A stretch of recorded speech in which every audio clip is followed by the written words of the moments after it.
21 जुलाई 2022 जब सामने आया राष्ट्रपति चुनाव के नतीजे और हम सबको पता चला कि देश की जो 15वीं राष्ट्रपति हैं वो हैं द्रौपदी मुर्मू जी। द्रौपदी मुर्मू जी बन गई हैं देश की दूसरी महिला राष्ट्रपति और पहली आदिवासी राष्ट्रपति। जैसे ही द्रौपदी मुर्मू ये राष्ट्रपति की जो चुनाव जीत गए उसके बाद पूरा देश एक अलग ही जश्न में डूब गया। पूरा देश बधाई दिया द्रौपदी मुर्मू जी को। देश के अलग अलग कोनों में जश्न मनाया गया कि द्रौपदी मुर्मू जी बन गई हैं देश की 15वीं राष्ट्रपति। भारतीय जनता पार्टी ने बड़े जोरों शोरों से सेलिब्रेशंस वगैरह किए। परंतु क्या आप जानते कि भारत का राष्ट्रपति कौन है, उसके पास क्या क्या पावर्स होती हैं? भारत का राष्ट्रपति यानी कि वो शख्सियत जो कि इंडियन आर्म्ड फोर्सेस का चीफ होता है और उनके ऊपर एक जिम्मेदारी होती है हमारे देश की जो संविधान है उसकी रक्षा करने की। एक बहुत ही बड़ी जिम्मेदारी रहती है उनके ऊपर। उनके पास कई सारे पावर्स होते हैं जैसे कि लोकसभा को डिसॉल्व करना, चीफ जस्टिस ऑफ इंडिया को अपॉइंट करना, प्रधानमंत्री जो है उनको ओथ दिलाना, उनके जो कैबिनेट मिनिस्टर्स हैं उनको ओथ दिलाना, और भी कई सारे पावर जो है देश के राष्ट्रपति के पास होता है। और हमारे देश के राष्ट्रपति को चुनते हैं हमारे देश के एमपीज और एमएलए। एमपीज यानी कि दोनों लोकसभा और राज्यसभा के, और देश के जो एमएलए हैं वो लोग मिलकर वोट करते हैं राष्ट्रपति चुनाव में। राष्ट्रपति चुनाव को कराने की जो जिम्मेदारी होती है वो है इलेक्शन कमीशन ऑफ इंडिया के हाथ में। Election commission of India notification जारी करती है कि कब होगा वोटिंग, कब नॉमिनेशन वगैरह फाइल होंगी, कब इनका रिजल्ट्स डिक्लेयर होगा। अगर मैं इस बार के शेड्यूल की बात करूं तो 18 तारीख को वोटिंग हुई थी और 21 तारीख को आ गए नतीजे। क्या आपको पता हमारे देश में राष्ट्रपति की चुनाव कैसे कंडक्ट किए जाते हैं? अगर नहीं तो ये वीडियो आपके लिए ही है। इस वीडियो में मैं आपको आगे बताऊंगा कि किस तरीके से देश में राष्ट्रपति चुनाव आयोजित किए जाते हैं। पहली बात तो कौन कौन राष्ट्रपति चुनाव में खड़ा हो सकता है? वही शख्सियत खड़ा हो सकता है जिनका उम्र 35 साल या उससे ऊपर हो, वो भारतीय नागरिक हो, साथ साथ वो लोकसभा में क्वालिफाई करने के लिए एलिजिबल हो और वो कोई दूसरी सरकारी पद का लाभ ना उठा रहा हो, तभी वो शख्सियत देश का राष्ट्रपति बन सकता है। अब बात आती है नॉमिनेशन की, तो देखिए नॉमिनेशन का जो प्रोसेस बड़ा ही अलग तरीके से होता है। नॉमिनेशन के प्रोसेस में आपको चाहिए 100 लोगों का सपोर्ट, 50 प्रपोजर्स और 50 सेकेंडरीज। 50 प्रपोजर्स यानी कि वो लोग जो कि इस क्लेम को बैक करते कि हाँ, जो शख्सियत राष्ट्रपति चुनाव में खड़ा हो रहा है, हम इस शख्सियत को बैक कर रहे हैं कि हाँ ये राष्ट्रपति चुनाव में जीत सकता है। और जो 50 सेकेंडरीज हैं वो इन 50 प्रपोजर्स की जो क्लेम है इसको बैक करते हैं। और अब ये जो 50 प्रपोजर्स और जो 50 सेकेंडरीज होते हैं ये कोई आप सड़क से उठा के कोई आदमी को नहीं ला सकते। ये वही लोग हो सकते हैं जो लोग एलिजिबल हो वोटिंग के लिए, यानी कि लोकसभा और राज्यसभा के एमपी। राज्यसभा के जो नॉमिनेटेड एमपीज हैं वो लोग इस में वोट नहीं कर सकते हैं और देश के जो एमएलए हैं वो लोग वोट करते हैं। आपको 15,000 रुपये as a security fees deposit करना पड़ता है।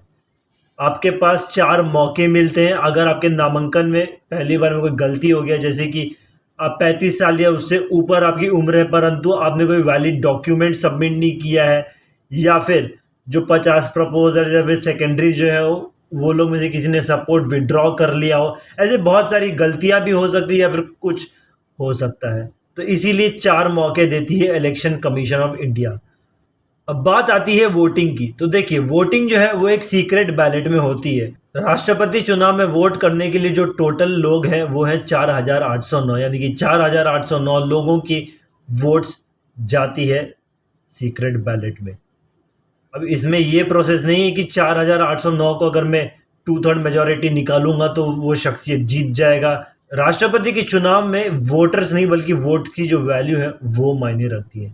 अभी जो वोट की वैल्यू जो है एक एमपी की वो होती है 700 और एक एमएलए की जो वोट वैल्यू होती है वो स्टेट बाय स्टेट डिफरेंट होता है। मैंने जो अभी जो वोट वैल्यू बताई है कोई मैं मनगढ़ंत कहानी नहीं बता रहा हूँ, इसका एक फॉर्मूला है। फॉर्मूला जो है वो कुछ इस प्रकार है।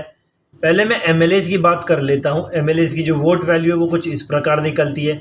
एमएलएस की जो वोट वैल्यू है उसको निकालने की जो प्रोसेस है वो ये है कि एक पर्टिकुलर राज्य का जो पॉपुलेशन है एज पर 1971 का सेंसस, उसको डिवाइड करिए बाय उस राज्य के एमएलए से, वो जो आंकड़ा आएगा उसको आप डिवाइड करिएगा अगर 1000 से, तो आपको मिल जाएगा एक राज्य के एक एमएलए का वोट वैल्यू।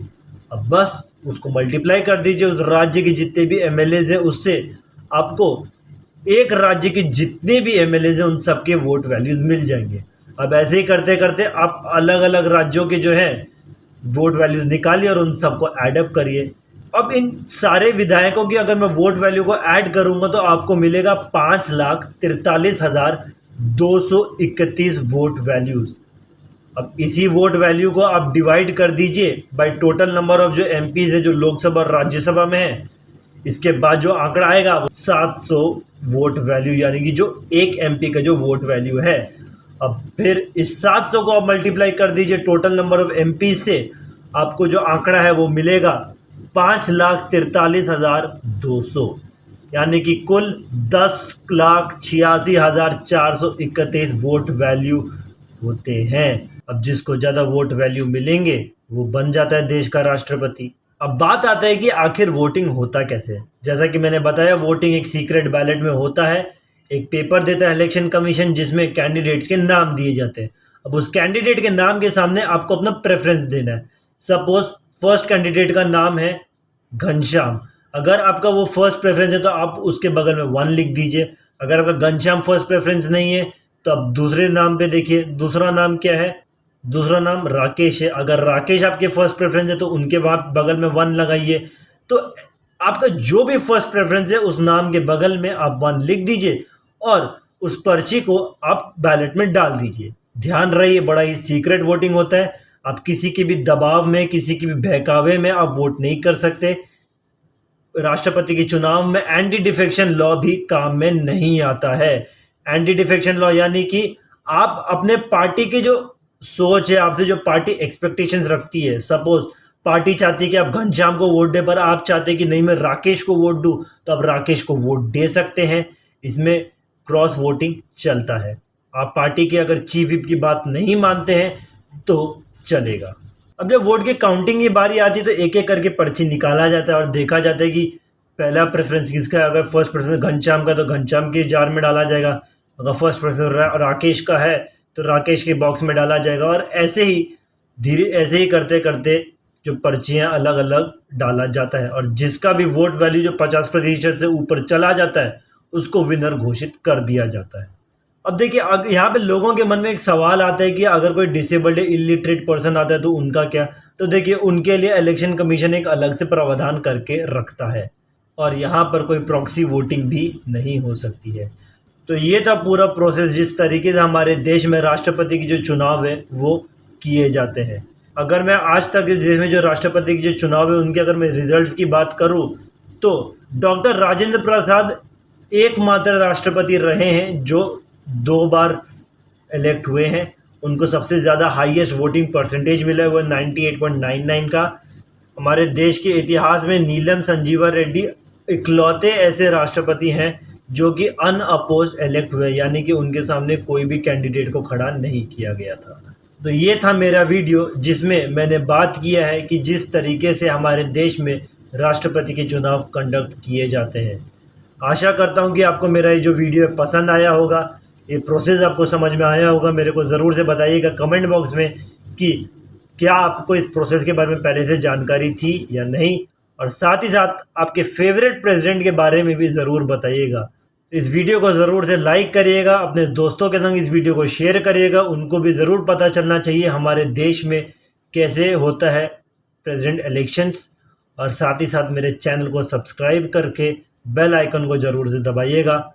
मिलता हूँ आप सभी के संग एक अगली वीडियो में एक नए मुद्दे के संग। टिल देन इट्स मी श्रेय साबू साइनिंग ऑफ एंड जय हिंद।